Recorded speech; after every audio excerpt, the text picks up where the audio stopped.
Hey everyone, Dan here. Before we get into it, if you enjoy these videos, please hit the like and subscribe button. And keep in mind that these are my own thoughts, opinions, and ideas. These are not meant to be, nor should you take them as investment or trading advice in any way, shape, or form. Do your own due diligence, put in the work for yourself, and make your decisions based on that. Enjoy. All right, folks, here we are on Tuesday, January 30th. We're going to take a look at Microsoft today. So with earnings coming up, I thought we might see where it might catch some support or resistance, if it does have a big reaction in either direction.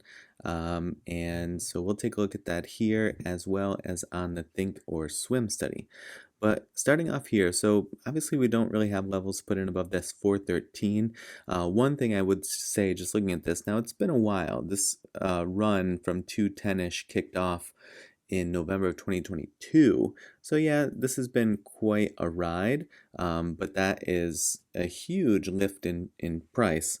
So we'll see, especially with this recent sort of rocket ship up, which was preceded by this one, which was preceded by this one. We'll see how much folks feel like any on par or even good earnings report is seen as already priced in. I don't know if that'll be the case or not, but always something to consider, as folks can sometimes get confused and think, oh, this met expectations, or oh, this was actually a positive earnings report. Why did the stock price come down? Sometimes it can just be because the sentiment around it is that it was already priced in. Now, I'm not saying that that's what's going to happen, but just in case it does and folks are wondering why, that can sometimes be the case. Now, the other thing is, obviously, it's on this trajectory for a reason, or for a multitude of reasons. And so to the degree to which any of those are sort of further validated, and that sentiment still sticks through, then, the rocket could keep on rising. I always tell people, just because a stock is overbought doesn't mean that people can't keep buying it. Just because the stock is oversold doesn't mean that people need to start buying it. So just keep those things in mind. Now, support levels. Let's start there. If it does pull back, the levels, as far as I see it, 406.12, 454, and then you see them here, 393.62, 384.30, 376.44, and 366.50. If for some reason it gets out from those ranges and folks are interested, be happy to come back and take a look further. There is this gap way down here. This is not me saying that I think that it's going to drop down here, but I just noticed it and I thought, well, we might as well call out this gap. This day where it jumped up over 7%. Looks like it was right after this earnings report on April 25th of 2023. So we'll see how this plays out, but those are the support levels as I see it. Now in the Think or Swim study, the advantage here, we have these ATR levels, and that will at least give us some potential targets that are up and above our highs of 413.05 that we can't really stretch past on the Webull side of things. So as they're situated here, 416, 428, 82 and 441.65 are currently standing out.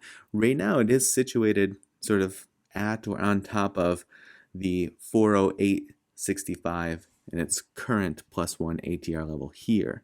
So yeah, we'll see how those continue to play out, but it is, like I said, it is helpful to me at least to be able to see those on this setup and see where those ATR levels are. Just know that they shift as the candles get put in, so it probably won't be exactly these same levels as you're seeing now, if you're watching this after hours or tomorrow or what have you.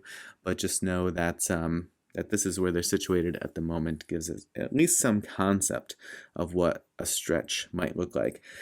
Now in the TTM squeeze indicator, we had this nice trigger and fire that happened. I don't know if that'll have more to play out. I mean, it already pushed the stock from the mid-range of the channel out through the top of the channel. I'm just going to get rid of this so that we can more easily see the channel setup.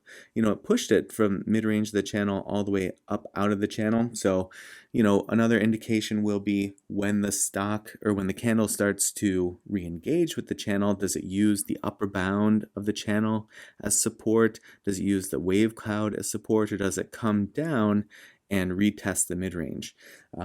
using the upper bound as support or the wave cloud as support can sometimes mean that there's more bullish momentum to exhaust. Coming down to test the mid-range is sort of like just a standard thing that we would look for it to do eventually. The question is just, what does it do when it hits that? What it did here was something very nice, which was it pinned itself to the mid-range and started to trigger on the TTM squeeze indicator. Always a really nice setup. And then we get further follow through with a big push here. So we'll see. Right now, bullish momentum still picking up per the histogram. We'll see if that continues on its way or not and what that brings in the day and days ahead. All right, folks, I hope that your trading week is off to a good start. And as always, I appreciate you watching, and I will see you in the next video.